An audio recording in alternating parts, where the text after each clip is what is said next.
શ્રીમદ ભાગવત નું મહાત્મ્ય અનેક ગણું કહ્યું છે. સ્કંદ પુરાણમાં અને પદ્મ પુરાણમાં. સ્કંદ પુરાણમાં 4 અધ્યાયમાં ભાગવતના મહાત્મ્યનું વર્ણન કર્યું છે. એ જ રીતે પદ્મ પુરાણમાં 6 અધ્યાયમાં.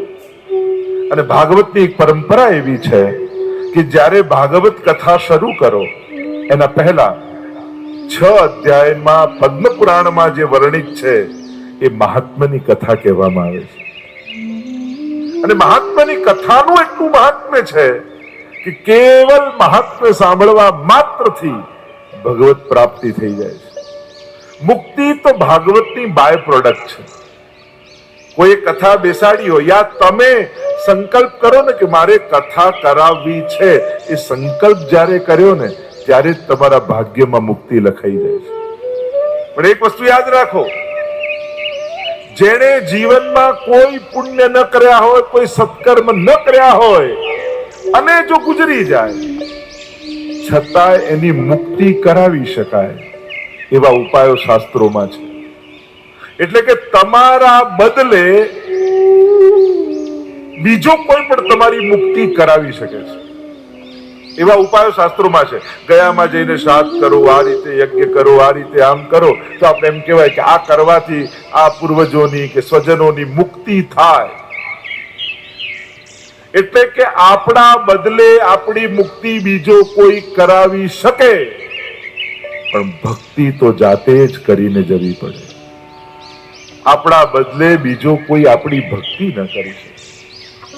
એટલે કે સમજવાની વાત એ છે કે તાંબાના લોટામાં લાલ કપડામાં બંધાઈને ગંગા સ્નાન કરવા જવું છે કે પોતે જઈને ડૂબકી મારવી છે, તમારે નક્કી કરવા. બાકી છેલ્લે ડેસ્ટિનેશન ત્યાં છે, જવાનું ત્યાં છે. ફરક એટલો છે કે પોતે જાતે જઈને ડૂબકી લગાવો ને ગંગા સ્નાનનો જે આનંદ આવે એ પોતાને મળે, અને બીજો કોઈ વિધિ કરે આપણા દીકરાઓ કે આપણા સંતતિઓ અને પછી જઈને અસ્થિ વિસર્જન કરે અને પછી ગંગાજીમાં વિલીન થાય, એમાં પોતાને આનંદ નથી હોતો. તો ફરક એટલો જ છે કે આ જીવનને આટલું કરીને ગયા એ આનંદ વાગોળતા જવું છે કે મારા ગયા પછી આમ કરજો, ગયા પછી આમ કરજો, ગયા પછી આમ કરજો, એ વ્યવસ્થા ગોઠવીને જવું છે. ઘણા લોકો મૃત્યુ સુધારવાની ચિંતામાં જીવન સુધારવાનું જ ભૂલી જાય છે. મારા ગયા પછી આમ કરજો, મારા ગયા પછી. શા માટે? પછી છેલ્લે જતા ચિંતા તો હોય જ કે આ કરશે કે નહીં, પછી એ ટેન્શન તો હોય જ. એટલે એવી ચિંતા કરીને જવું એના કરતા આ બધું કરીને માણીને ગયા એ વાગોળતા નથી. આપણા પુણ્યોને બહુ ભવિષ્યના પ્લાનિંગમાં ન મૂકો, એને બને એટલા જલ્દી કરી તમારા સંસ્મરણોમાં ભેગા કરી લો. કારણ કે જ્યારે શરીર નહીં ચાલે ને ત્યારે ભેગા કરેલા સંસ્મરણો જીવનના સહારા બનવાના છે. નહીં તો બેઠા બેઠા એકલા વિચારશો શું? ઘણા લોકો કે બેઠા બેઠા ખોટા જ વિચાર, તો ખોટા જ આવે ને, સારું કર તો કંઈક સારા આવે. કંઈક સારા સંસ્મરણો ભેગા કર્યા હોય તો કંઈક સારું આગોળવાનું રહે. શ્રીમદ ભાગવત એવી દિવ્ય કથા છે. એ ગમે તેવો પાપી કેમ ન હોય પણ એની પણ મુક્તિ સહજમાં કરાવી શકે એવું સામર્થ્ય શ્રીમદ ભાગવતની આ દિવ્ય કથામાં છે. તો 6 અધ્યાયને વર્ણન પદ્મ પુરાણમાં કરવામાં આવ્યું. 6 અધ્યાય એટલા માટે કારણ કે ભગવાનની કથા છે. અને ભગવાન કહેવાય કોને? જે ભગને ધારણ કરે ભગવાન. જેની પાસે ધન હોય ધનવાન, જેની પાસે ભગ હોય ભગવાન. તો ભગ કોને કહેવાય? તો કે ભગવાનના 6 ગુણ છે ને, ઐશ્વર્ય, વીર્ય, યશ, શ્રી, જ્ઞાન અને વૈરાગ્ય. આ 6 ગુણને કહેવાય ભગ. અને આ ભગને જેને ધારણ કર્યા એને કહેવાય ભગવાન. તો આ ભગવાનની ગાથા છે. એટલા માટે પદ્મ પુરાણમાં 6 અધ્યાયમાં ભગવાનના ભાગવતનું મહાત્મ્ય વર્ણન કરવામાં આવ્યું. આવો પ્રવેશ કરીએ, સીધા મહાત્માની કથા તરફ પ્રવેશ કરીએ. મહાત્મા એટલા માટે કે જેને તમે સાંભળવા જઈ રહ્યા છો, જેની કથા સાંભળવા જઈ રહ્યા છો, એનું જો મહાત્મ્ય જ્ઞાન નહીં હોય ને, તો જીવનની કોઈ પણ નાની મોટી ઘટનાઓ તમને એનામાં અવિશ્વાસ પેદા કરી દેશે. તમે તમારા ઈષ્ટને સર્વ સમર્થ નહીં જાણો તો નાની મોટી ઘટનાઓ, ઘણી વાર લોકો અમારા જીવનમાં આવું બન્યું, અમારી તો શ્રદ્ધા જ ઉડી ગઈ. તો આ ઉડી જાય ને એને શ્રદ્ધા કહેવાય બી નહીં. તારી શ્રદ્ધા ગઈ નથી, તને શ્રદ્ધા હતી જ નહીં, તને તો શ્રદ્ધાનો વહેમ હતો. તમે જો કોઈ ઘડો ખરીદવા જાઓ માટીનો, અને માટીનો ઘડો ખરીદવા જાઓ તો કુંભારના માથે ટકોરા મારો કે ઘડાના માથે મારો? બાજુમાં કુંભાર બેઠો હોય અને તમે એના માથે ટકોરા મારો કે ઘડો કેવો છે ચેક કરું? ઘડાના માથે હોય. આપણા બધાની તકલીફ શું છે? તો જો તું સાચો હોય તો આમ, તો ભગવાનને આમ ચેલેન્જ કરીએ, જો તું ખરો હોય ને સાચો હોય તો એમ. ઘટનાઓ ઘટે આપણા જીવનમાં અને ટકોરા પ્રભુના માથે મારીએ. જો તું સાચો હોય તો સાચો જ છે. તારી અપેક્ષાઓ ખોટી છે, તારી આશાઓ ખોટી છે, તારી જીદ ખોટી છે.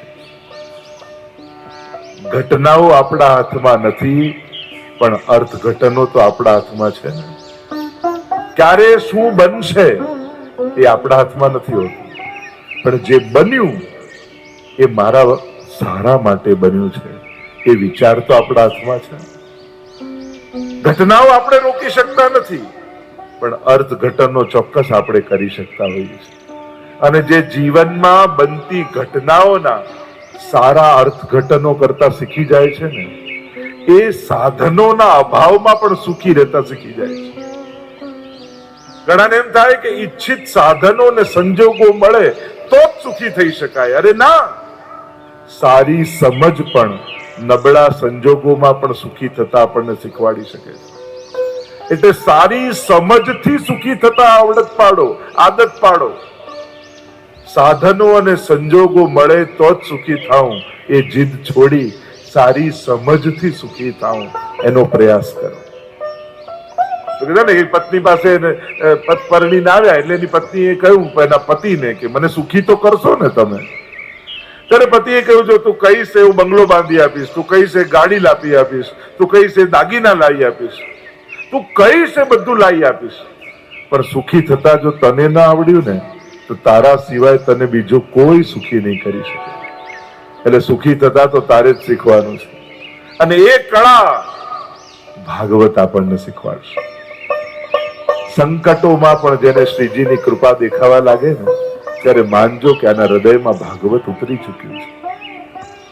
સાધારણ રૂપે સંકટો દેખાય આપણને, પણ એમાં પણ ક્યાંક વીજળી રૂપે ઠાકોરજીની કૃપાનો ચમકારો જેને દેખાઈ જાય ને કે આમાં પણ પ્રભુની કોઈ કૃપા છુપાયેલી હતી, ત્યારે માનવું કે ભાગવત અમારા જીવનમાં ઉતર્યું છે. આ ભાગવત કેવલ સાંભળવા માટે નથી, આ ભાગવત તો પાન કરવા માટે છે. સાંભળવું એ તો કેવલ કર્ણનો વિષય છે, ભાગવત ને તો રોમ રોમ થી પાન કરવાનું હોય. પીબત ભાગવતમ રસમાલયમ, ભાગવતમાં તો કહ્યું આને પીઓ, વારંવાર આનું પાન કરો. અંગે જેને ભાગવત પી લીધું છે, અંગે અમૃત પીનારો અમર બની જાય છે. ભાગવત પીનારો એ તો ભગવત બની જાય છે, ભગવદીય બની જાય છે. ભાગવત તો એક અર્થ ભક્ત પણ થાય.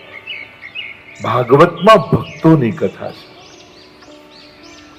અનેક ભગવદીઓના ચરિત્ર તમને ભાગવતમાં આવશે, અને એ ચરિત્રોને સાંભળી, કારણ કે જો ભાગવત એ તો ભાવનો સાગર છે, અને સમુદ્ર હોય ને એના કિનારે ત્રણ પ્રકારના લોકો આવે. એક એવા આવે જે માટીને લેવા માટે આવ્યા હોય, એક એવા આવે જે કિનારે પડેલા છીપલાઓને વીણવા આવે, અને એક એવા આવે જે અંદર કૂદકો લગાવીને ડૂબકી લગાવે અને સમુદ્રમાં પડેલા રત્નોને લઈને પાછા જાય. આ ત્રણ પ્રકારના લોકો આવે. એમ ભાગવતના પણ ત્રણ પ્રકારના શ્રોતાઓ છે, આદિ ભૌતિક, આધ્યાત્મિક અને આદિ દૈવિક. જે કેવલ વ્યવહાર સાચવવા જ આવ્યા હોય ને એ રેતી લઈને આવનારા છે, આમણે કથા બેસાડી છે, નહીં જઈએ તો ખોટું લાગશે. જો કેવલ વ્યવહાર સાચવવા આવો, અરે એના માટે પણ ભાગવતમાં આવ્યા ને. જો ભેગા તો ઘણા કારણોથી થઈ શકાય, પણ ભગવાન માટે ભેગા થવું ને એ પણ સૌભાગ્યની વાત છે. આજે આ જ શહેરમાં કેટલા લોકો કેટલા કારણોથી ભેગા થયા હશે, પણ આટલા લોકો જે અહીંયા બેઠા છે, આપણે બધા ભગવાન માટે ભેગા થયા છે. એ આપણા ઉપર ઠાકોરજીની કૃપાનું પ્રમાણ છે. આપણા ભેગા થવાના કેન્દ્રમાં ભગવાનની કથા છે. એ બહુ મોટું કારણ છે કૃપા. તો એ રેતી લેનારા જે કેવલ મુક્તિ માટે કથા સાંભળવા આવે કે મારી મુક્તિ થઈ જાય, એ છીપલા લઈ જનારા છે.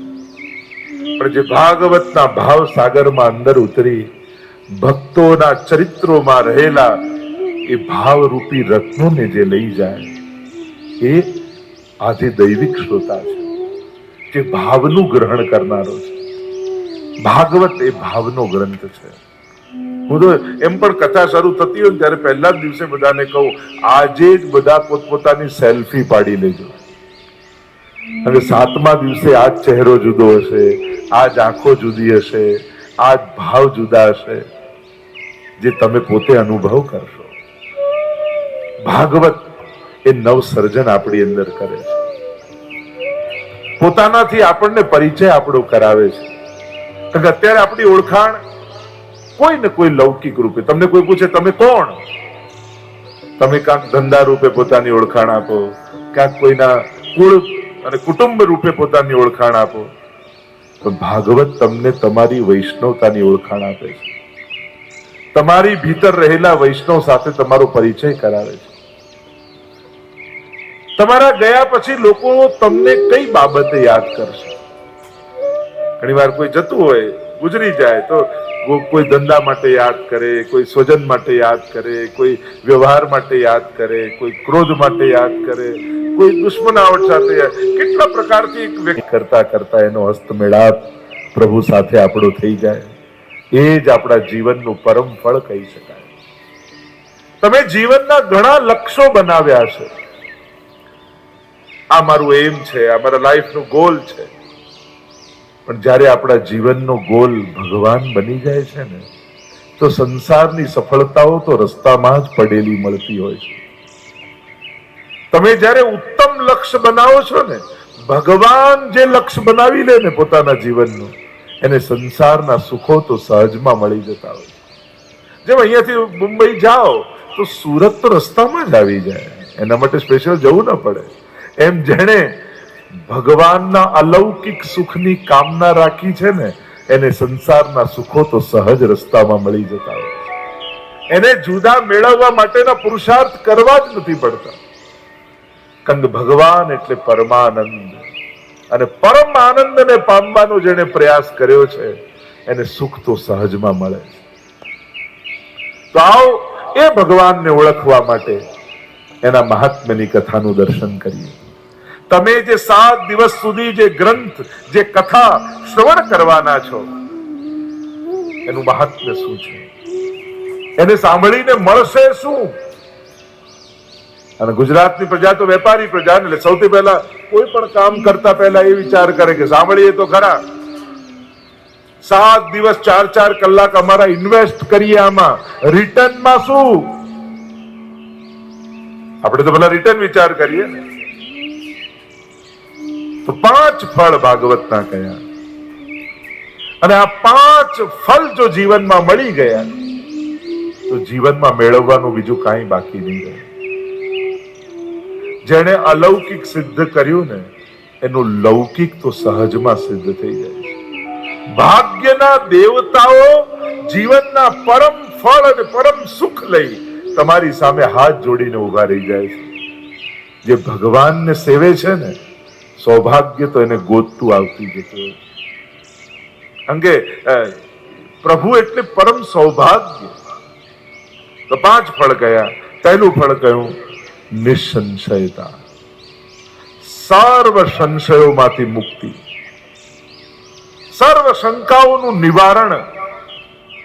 કારણ કે કોઈ પણ ઉત્તર એ પ્રશ્નનું સમાધાન નથી આપતો, કારણ કે દરેક ઉત્તરમાં કોઈ પ્રશ્ન છે. શ્રદ્ધા જીવનમાં સમાધાન લાવે છે. એટલે ભાગવત તમને શ્રદ્ધાથી છલોછલ ભરી દેશે. અને જે દિવસે શ્રદ્ધા બેસી જાય ને પછી શંકાઓ બહુ રહેતી નથી. શંકાઓ ત્યાં સુધી જ છે જ્યાં સુધી શ્રદ્ધા નથી. જ્યારે કોઈના વચન ઉપર વિશ્વાસ બેસી જાય, એટલે ભાગવતના મહાત્મ્યમાં કહેવામાં આવ્યું, આ ભાગવત ફલિત ક્યારે થાય? શ્રીમદ ભાગવત નું મહાત્મ્ય અનેક ગણું કહ્યું છે સ્કંદ પુરાણમાં અને પદ્મ પુરાણમાં. સ્કંદ પુરાણમાં 4 અધ્યાયમાં ભાગવતના મહાત્મ્યનું વર્ણન કર્યું છે. એ જ રીતે પદ્મ પુરાણમાં 6 અધ્યાયમાં.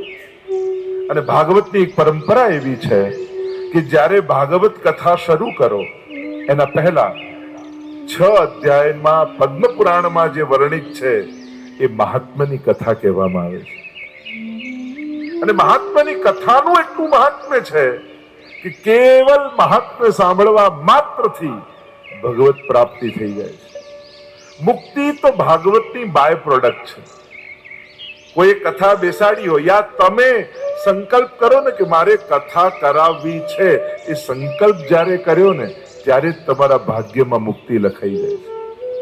પણ એક વસ્તુ યાદ રાખો, જેણે જીવનમાં કોઈ પુણ્ય ન કર્યા હોય, કોઈ સત્કર્મ ન કર્યા હોય અને જો ગુજરી જાય છતાં એની મુક્તિ કરાવી શકાય એવા ઉપાયો શાસ્ત્રોમાં છે. એટલે કે તમારા બદલે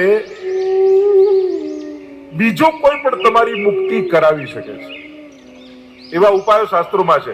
ગયામાં જઈને શ્રાદ્ધ કરો, આ રીતે યજ્ઞ કરો, આ રીતે આમ કરો, તો આપણે એમ કહેવાય કે આ કરવાથી આ પૂર્વજોની કે સ્વજનોની મુક્તિ થાય.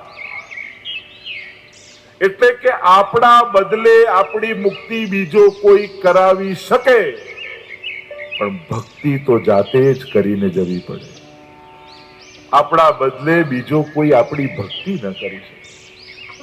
એટલે કે સમજવાની વાત એ છે કે તાંબાના લોટામાં લાલ કપડામાં બંધાઈને ગંગા સ્નાન કરવા જવું છે કે પોતે જઈને ડૂબકી મારવી છે, તમારે નક્કી કરવાનું. બાકી છેલ્લે ડેસ્ટિનેશન ત્યાં છે, જવાનું ત્યાં છે. ફરક એટલો છે કે પોતે જાતે જઈને ડૂબકી લગાવો ને ગંગા સ્નાનનો જે આનંદ આવે એ પોતાને મળે, અને બીજો કોઈ વિધિ કરે આપણા દીકરાઓ કે આપણા સંતતિઓ અને પછી જઈને અસ્થિ વિસર્જન કરે અને પછી ગંગાજીમાં વિલીન થાય, એમાં પોતાને આનંદ નથી હોતો. તો ફરક એટલો જ છે કે આ જીવનને આટલું કરીને ગયા એ આનંદ વાગોળતા જવું છે કે મારા ગયા પછી આમ કરજો, ગયા પછી આમ કરજો, ગયા પછી આમ કરજો, એ વ્યવસ્થા ગોઠવીને જવું છે. ઘણા લોકો મૃત્યુ સુધારવાની ચિંતામાં જીવન સુધારવાનું જ ભૂલી જાય છે. મારા ગયા પછી આમ કરજો, મારા ગયા પછી શા માટે? પાછી છેલ્લે જતા ચિંતા તો હોય જ કે આ કરશે કે નહીં, પછી એ ટેન્શન તો હોય જ. એટલે એવી ચિંતા કરીને જવું એના કરતા આ બધું કરીને માણીને ગયા એ વાગોળતા નથી. આપણા પુણ્યોને બહુ ભવિષ્યના પ્લાનિંગમાં ન મૂકો, એને બને એટલા જલ્દી કરી તમારા સંસ્મરણોમાં ભેગા કરી લો. કારણ કે જ્યારે શરીર નહીં ચાલે ને ત્યારે ભેગા કરેલા સંસ્મરણો જીવનના સહારા બનવાના છે. નહીં તો બેઠા બેઠા એકલા વિચારશો શું? ઘણા લોકો કે બેઠા બેઠા ખોટા જ વિચાર, તો ખોટા જ આવે ને સારું કર તો કંઈક સારા આવે. કંઈક સારા સંસ્મરણો ભેગા કર્યા હોય તો કંઈક સારું વાગોળવાનું રહે. શ્રીમદ ભાગવત એવી દિવ્ય કથા છે. એ ગમે તેવો પાપી કેમ ન હોય પણ એની પણ મુક્તિ સહજમાં કરાવી શકે એવું સામર્થ્ય શ્રીમદ ભાગવતની આ દિવ્ય કથામાં છે. તો 6 અધ્યાયને વર્ણન પદ્મ પુરાણમાં કરવામાં આવ્યું. 6 અધ્યાય એટલા માટે કારણ કે ભગવાનની કથા છે, અને ભગવાન કહેવાય કોને? જે ભગને ધારણ કરે ભગવાન. જેની પાસે ધન હોય ધનવાન, જેની પાસે ભગ હોય ભગવાન. તો ભગ કોને કહેવાય? તો કે ભગવાનના 6 ગુણ છે ને ઐશ્વર્ય, વીર્ય, યશ, શ્રી, જ્ઞાન અને વૈરાગ્ય. આ 6 ગુણને કહેવાય ભગ. અને આ ભગને જેને ધારણ કર્યા એને કહેવાય ભગવાન. તો આ ભગવાનની ગાથા છે. એટલા માટે પદ્મ પુરાણમાં 6 અધ્યાયમાં ભગવાનના ભાગવતનું મહાત્મ્ય વર્ણન કરવામાં આવ્યું. આવો પ્રવેશ કરીએ, સીધા મહાત્માની કથા તરફ પ્રવેશ કરીએ.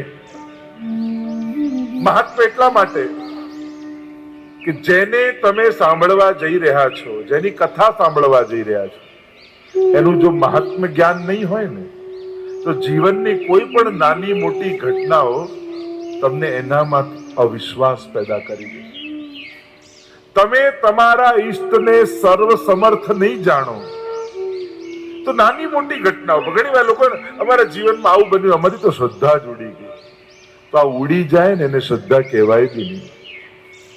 તારી શ્રદ્ધા ગઈ નથી, તને શ્રદ્ધા હતી જ નહીં, તને તો શ્રદ્ધાનો વહેમ હતો.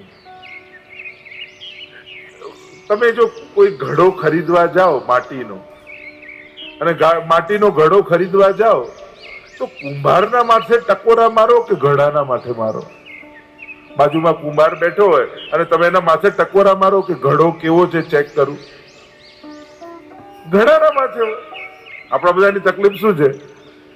તો જો તું સાચો હોય તો આમ કર, ભગવાનને આમ ચેલેન્જ કરીએ, જો તું ખરો હોય ને સાચો હોય તો એમ ઘટનાઓ ઘટે આપણા જીવનમાં અને ટકોરા પ્રભુના માથે મારીએ. જો તું સાચો હોય તો સાચો જ છે. તારી અપેક્ષાઓ ખોટી છે, તારી આશાઓ ખોટી છે, તારી જીદ ખોટી છે. ઘટનાઓ આપણા હાથમાં નથી, પણ અર્થઘટનો તો આપણા હાથમાં છે ને. ક્યારે શું બનશે એ આપણા હાથમાં નથી હોતું, પણ જે બન્યું એ મારા સારા માટે બન્યું છે એ વિચાર તો આપણા હાથમાં છે. ઘટનાઓ આપણે રોકી શકતા નથી, પણ અર્થઘટનો ચોક્કસ આપણે કરી શકતા હોઈએ છીએ.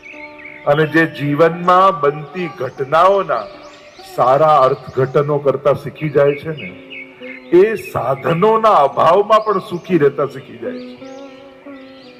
ઘણાને એમ થાય કે ઈચ્છિત સાધનો ને સંજોગો મળે તો જ સુખી થઈ શકાય. અરે ના, સારી સમજ પણ નબળા સંજોગોમાં પણ સુખી થતા આપણને શીખવાડી શકે.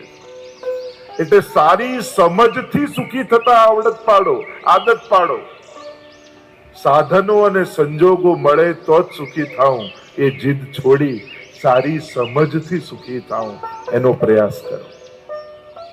તો કીધું ને, એક પત્ની પાસે પરણીને આવ્યા એટલે એની પત્નીએ કહ્યું એના પતિને કે મને સુખી તો કરશો ને તમે?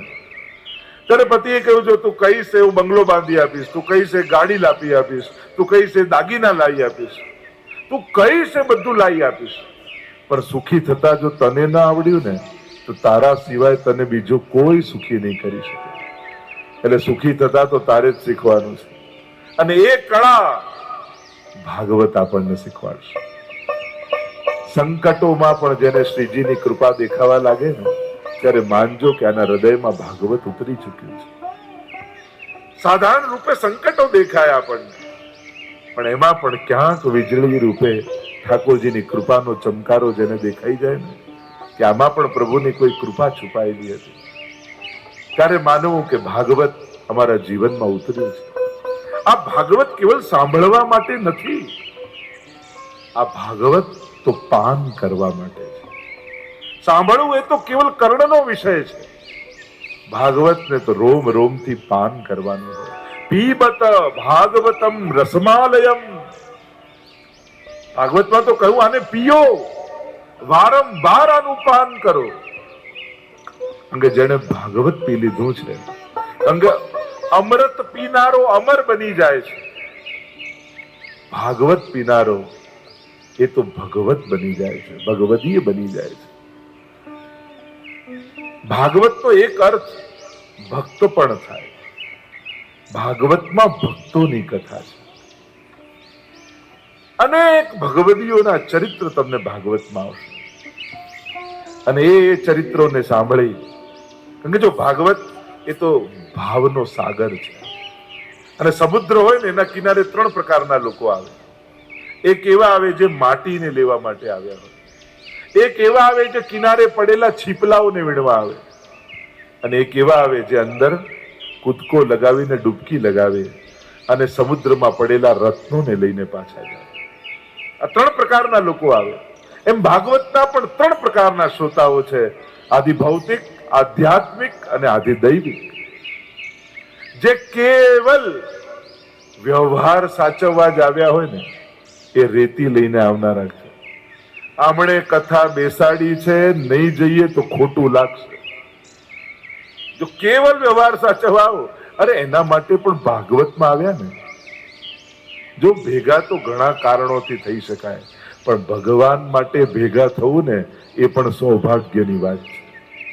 આજે આ શહેરમાં કેટલા લોકો કેટલા કારણોથી ભેગા થયા હશે, પણ આટલા લોકો જે અહીંયા બેઠા છે, આપણે બધા ભગવાન માટે ભેગા થયા છે. એ આપણા ઉપર ઠાકોરજીની કૃપાનું પ્રમાણ છે. આપણા ભેગા થવાના કેન્દ્રમાં ભગવાનની કથા છે.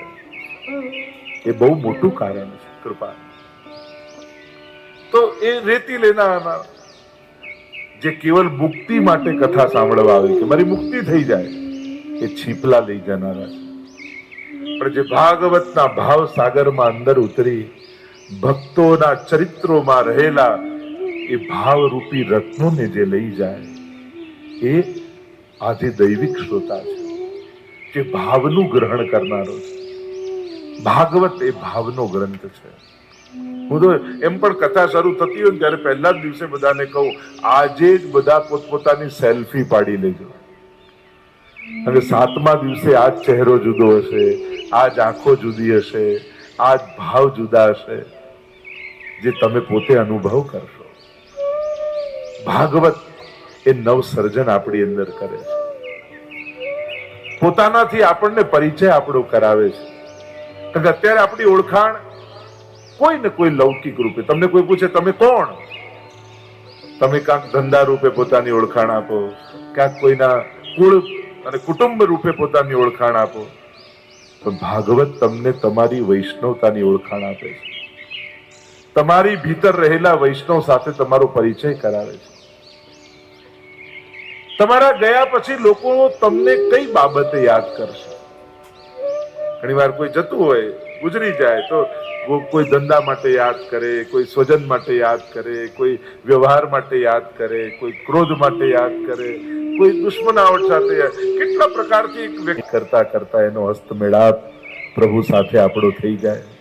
એ જ આપણા જીવનનું પરમ ફળ કહી શકાય. તમે જીવનના ઘણા લક્ષ્યો બનાવ્યા છે. આ મારું એમ છે, આ મારા લાઈફનું ગોલ છે. પણ જ્યારે આપણા જીવનનો ગોલ ભગવાન બની જાય છે ને, તો સંસારની સફળતાઓ તો રસ્તામાં જ પડેલી મળતી હોય છે. તમે જ્યારે ઉત્તમ લક્ષ્ય બનાવો છો ને, ભગવાન જે લક્ષ્ય બનાવી લે ને પોતાના જીવનનું, એને સંસારના સુખો તો સહજમાં મળી જતા હોય. જેમ અહીંયાથી મુંબઈ જાઓ તો સુરત તો રસ્તામાં જ આવી જાય, એના માટે સ્પેશિયલ જવું ન પડે. એમ જેણે ભગવાનના અલૌકિક સુખની કામના રાખી છે ને, એને સંસારના સુખો તો સહજ રસ્તામાં મળી જતા હોય. એને જુદા મેળવવા માટેના પુરુષાર્થ કરવા જ નથી પડતા. કારણ કે ભગવાન એટલે પરમાનંદ, અને પરમ આનંદને પામવાનો જેને પ્રયાસ કર્યો છે, એને સુખ તો સહજમાં મળે છે. તો આવો એ ભગવાનને ઓળખવા માટે એના મહાત્મ્યની કથાનું દર્શન કરીએ. તમે જે 7 દિવસ સુધી જે ગ્રંથ, જે કથા શ્રવણ કરવાના છો, એનું મહાત્મ્ય શું છે, એને સાંભળીને મળશે શું? અને ગુજરાતની પ્રજા તો વેપારી પ્રજા, એટલે સૌથી પહેલા કોઈ પણ કામ કરતા પહેલા એ વિચાર કરે કે સાંભળીએ તો ખરા. 7 દિવસ 4-4 કલાક અમારા ઇન્વેસ્ટ કરીએ, આમાં રિટર્નમાં શું? આપણે તો પેલા રિટર્ન વિચાર કરીએ ને. તો 5 ફળ ભાગવતના કયા, અને આ 5 ફળ જો જીવનમાં મળી ગયા તો જીવનમાં મેળવવાનું બીજું કાંઈ બાકી નહીં રહે. જેણે અલૌકિક સિદ્ધ કર્યું ને, એનું લૌકિક તો સહજમાં સિદ્ધ થઈ જાય છે. ભાગ્યના દેવતાઓ જીવનના પરમ ફળ અને પરમ સુખ લઈ તમારી સામે હાથ જોડીને ઉભા રહી જાય છે. જે ભગવાનને સેવે છે ને, સૌભાગ્ય તો એને ગોતતું આવતી જતું હોય. કારણ કે પ્રભુ એટલે પરમ સૌભાગ્ય. તો 5 ફળ કયા? પહેલું ફળ કયું? નિસંશયતા, સર્વ સંશયોમાંથી મુક્તિ, સર્વ શંકાઓનું નિવારણ. કારણ કે કોઈ પણ ઉત્તર એ પ્રશ્નનું સમાધાન નથી આપતો. કારણ કે દરેક ઉત્તરમાં કોઈ પ્રશ્ન છે. શ્રદ્ધા જીવનમાં સમાધાન લાવે છે. એટલે ભાગવત તમને શ્રદ્ધાથી છલોછલ ભરી દેશે.